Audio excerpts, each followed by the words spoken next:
మహిళలు మరింత ఉన్నత స్థితికి చేరాలన్నదే ప్రభుత్వ లక్ష్యమని మంత్రి కొండపల్లి శ్రీనివాస్ స్పష్టం చేశారు. విజయనగరం జిల్లాలోని అఖిల భారత డ్వాక్రా బజార్ ని జిల్లా కలెక్టర్ ఎస్ రామసుందర్ రెడ్డితో కలిసి మంత్రి శ్రీనివాస్ ప్రారంభించారు.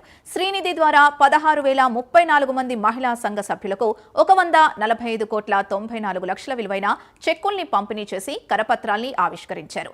మహిళా సంఘాలు తాము తయారు చేసిన ఉత్పత్తుల్ని మార్కెటింగ్ చేసేందుకు ఇలాంటి ఎగ్జిబిషన్లు దోహదపడతాయని అన్నారు. సుమారు 244 స్టాల్స్ ని ఎగ్జిబిషన్ లో ఏర్పాటు చేయడం జరిగిందన్నారు.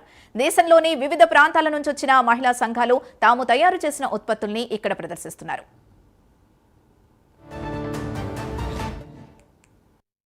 కరోనా కష్టకాలంలో గౌరవ ప్రధానమంత్రి వర్యులు ఈ పథకాన్ని ప్రారంభించారు.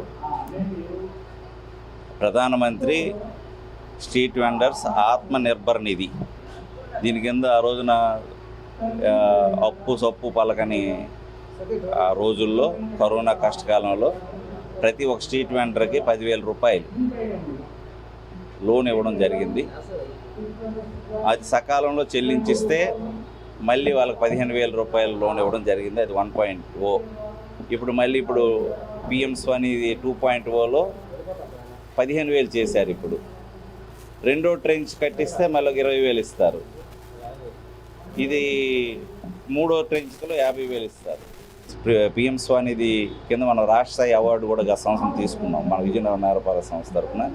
ఈ 2.0లో కూడా చాలామంది స్ట్రీట్ వెండర్స్ ఇంకా ఎవరైతే ఈ పిఎం స్వనిధి 2.0లో ఇప్పుడు 15,000 ఇస్తారో దాన్ని అందరూ వినియోగించుకోవాలని కోరుకుంటున్నాను.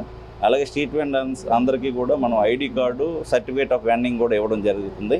ఇప్పుడు వేదిక మీద చూశారు. 150 రూపాయలు వాళ్ళు కడితే వాళ్ళకు రిసీట్ ఇస్తాము.